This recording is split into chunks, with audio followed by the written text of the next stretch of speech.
Today, I thought we'd look at coaching different age groups. So let's get into it. G'day everyone, Coach Craig Rowe from the OzSwoosh YouTube channel and OzSwoosh Academy, and thanks for being here. If this is your first time here, then welcome. I'm going to be sharing with you today some things that might help you work out the best approach to coach athletes at various stages of their development. Now, as coaches, we are also responsible for the development of people. And like teachers, we are responsible for helping develop 5 core attributes that we all go through as we grow older. So I'll quickly talk about what those attributes actually are. So the 5 attributes that we tend to develop over time and continue to develop technically till the day we die are the following. We tend to work on our physical attributes. So this is our ability to move and our ability to recognize space, let's say spatial awareness, and basically our ability to develop the motor skills we need to navigate the world. Now, of course, in sport, we have a higher degree of performance required. So we really have to develop and hone those skills to reach a peak performance. So that is the first attribute. The next attribute is actually one of social attributes. So the ability to interact with others. We start that at a very young age and we continue it till the day we die.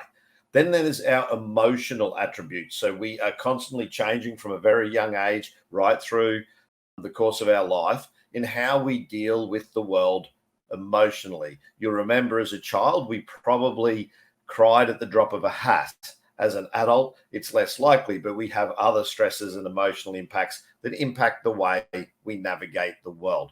So emotional is another attribute that we develop at a young age and continue to develop over time. The other attribute that we continue to develop is our cognitive ability. So that is our ability to learn and take in knowledge and basically form our intellect. And again, starts at a very young age and continues right through till we take our last breath. And the last one, which is attribute that is, but not the last that we learn, is actually language, how we speak and interact with each other and communication. Without those 5 stages or attributes, we find that we would struggle if we weren't good at those attributes. So as coaches, we're actually responsible, like teachers, for helping develop those attributes with the athletes we work with. So that's the first thing I wanted to point out. Now, don't forget at the end of my video, I tend to share a bonus tip or giveaway. Again, today I will have that. So make sure you stick around for the rest of the video. So what I wanted to talk about specifically today is actually the ages or stages of development and the different focus of attention that I bring to each age. Now, this is anecdotal, so I'm not drawing it upon research. However, I have read research that sort of reiterates some of what I'm going to share with you today, and it's also from my experience. Don't forget, if you want to share your experience, you can do so in the comments below. So I want to start with the youngest age group that I've worked with over the last 30 years, which is actually ages 4 through to 25 is the core age groups that I've worked with. However, I want to split those into various groups and explain the approaches that I take, because every age group requires a different approach. Not only does it require a different approach, it's also important to emphasize that age is not always the best guide for a person's stage of development, particularly at a young age. You can have very active and physical children who are actually exceeding their normal stage of development when compared to others within the same age bracket. So remember, age is only and should only be used as a guide. So the age groupings that I tend to use, I'm going to go in order, is ages 4 through to 8 or 9. My focus, if I'm working with that sort of group of athlete, is I want to keep their attention. Children at a very young age, 4, 5, 6, and 7, tend to be easily distracted and are very unaware of the world around them. So they can constantly be just focused on themselves and are very easily amused. Now, what that means is that you have to hold their attention. And to hold a larger group's attention can be quite difficult. So how do we do that? Is we make sure they're all participating in the simplest of activities. So what I like to do is keep whatever I'm doing with the athletes at a very young age really simple. So I use the keep it simple, stupid, or KISS method. Now, this might be that I just have them participating. Participation is a huge part, and you want to simplify it. So you might just have them rolling a ball or passing a ball or bouncing a ball. Each child should have a ball so that they are purely focused on attempting to do an activity themselves. There may be some team interaction to form that social side of the game early. So you might have them, like I say, passing in pairs, and you want them to be having fun.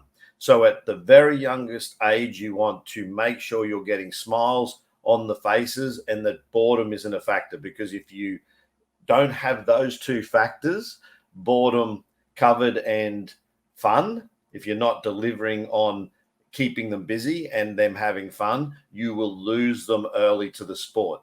They will probably want to not participate beyond that point. The other thing is not having them stand around, which should be a goal of all coaches. So youngest age is a real challenge. And some coaches are really good at coaching the young age, and you've almost got to take a Wiggles type approach to that and be fun and bubbly and bring some life, almost clown-like at times, to try to deliver your message into the minds of the youngest athletes you work with. Now, the next age bracket that I tend to look at, and this is where my academy tends to start, is ages 9 through to around 13. Again, it could be 10 to 14. So that age group, what you find, you can get an active 9-year-old, but I tend to notice at age 10, a lot of children tend to have developed a bit more physical capability and a bit more awareness and alertness around socialization and also team interactions. Their language is developed a lot better. So you start to see them come out of their shell, which means that you can throw some more challenges at them. So what I like to do is I like to deliver play-based learning, and this is the target audience for our fun games for kids here on the channel, is we look at targeting this age group with fun games that are play-based learning, so that they are learning by doing, like a lot of random practice.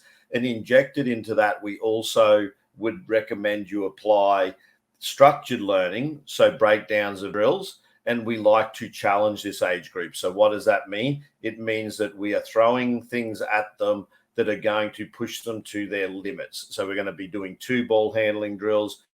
We're going to be doing drills that are going to require them to push themselves physically more than they would be used to, so that we're developing those motor skills and the spatial awareness that they need to develop at that age. We'll also start to throw leadership opportunities to that age group as well, where we start to expect a little bit more independence and also leadership. So that age group of 9 or 10 through to roughly 13 or 14 is a group that we like to deliver, again, fun, keeping them busy and active, and also the play-based learning stuff.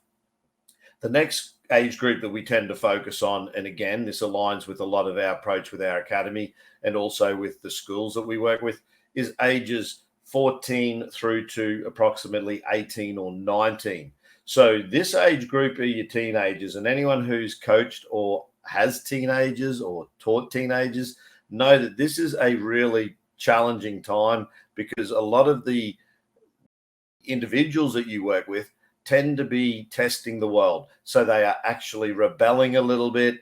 They want to be challenged. They start to get a really competitive edge. It becomes really a case of checking out the world a little more and wanting their independence. They start to seek that independence. So as a coach, you may well find that you are challenged by the teenagers that you work with, but understand that at the same time, teenagers also like to be challenged. So we would throw them into highly competitive drills, still play-based learning, still conscious that we don't want them bored, because one thing that any teenager, if you've had one, you'll know, will tell you they're bored. So your goal is to fill the training time that you have with them with as much activity as possible. The other thing you'll find with teenagers, they will tend to not only push the boundaries a little more, they'll also be easily distracted amongst themselves, that they'll talk to each other, and you'll often be finding that there'll be one or two that will be a challenge to handle in your groups if you have teenagers. But remember, penalties at this age is a good way to draw the line of what's acceptable. I'm a coach who tends to approach that I would penalize a group together for the actions of one. So the peer group pressure, in the sense of positive pressure, then comes from the peers who don't want to be penalized for someone mucking around. So I highly recommend that approach with teenagers. Is if you're going to penalize an action of an individual, penalize the group so that they then pull the teenager or the offender, if I can use that word, into line. And what that is that's that social development, what's socially acceptable.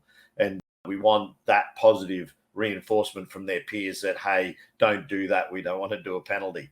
Now, when they get to like 19, 20 through to 25, what we do here is we like to develop the leadership of the athletes that we work with. So we recommend that you would actually allow them to work with each other. It's more democratic. Learn from each other. Start to accept that they've gone through a long period of development, that they actually know something and have something to contribute. And this stage of development is where our more senior athletes start to impart a lot more knowledge to the younger athletes. And this is an opportunity for growth via peer learning. So this is where we share knowledge.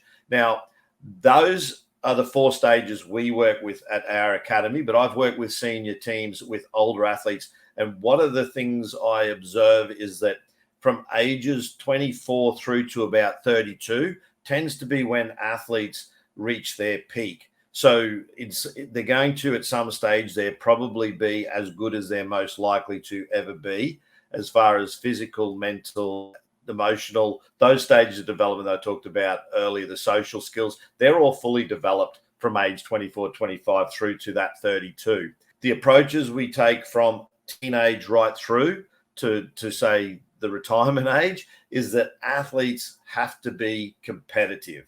It is a competitive sport when you're playing or trying to be at the highest level.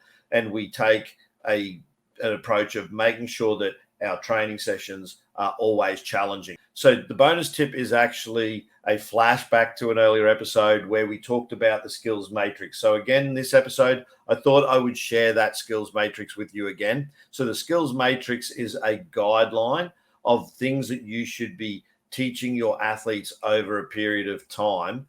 And it's a guide to give you some perspective over what you should be focusing on and what the progressions within basketball are. So if you want a copy of that, I've left a link here in the description. So with that, that is another episode of the Coach Approach. Don't forget, you can connect with me on the socials on YouTube, or you can email me info@ozswoosh.com. And you can also comment in the comment section below if you have any questions or you want to share your experience or perspective or your approach. Then please do so. It is called the Coach Approach for a reason. It's not just my perspective. I encourage you to comment when and where you can. And with that, that is another episode. I look forward to seeing you again next week, and we'll catch you in the next one. Thanks for checking out this episode of the Coach Approach. We hope you enjoyed this episode. If you did, please take time to leave a like. Hit the subscribe button if you haven't yet subscribed, and also feel free to share your own experience in the comments below. We hope to see you again in the next one.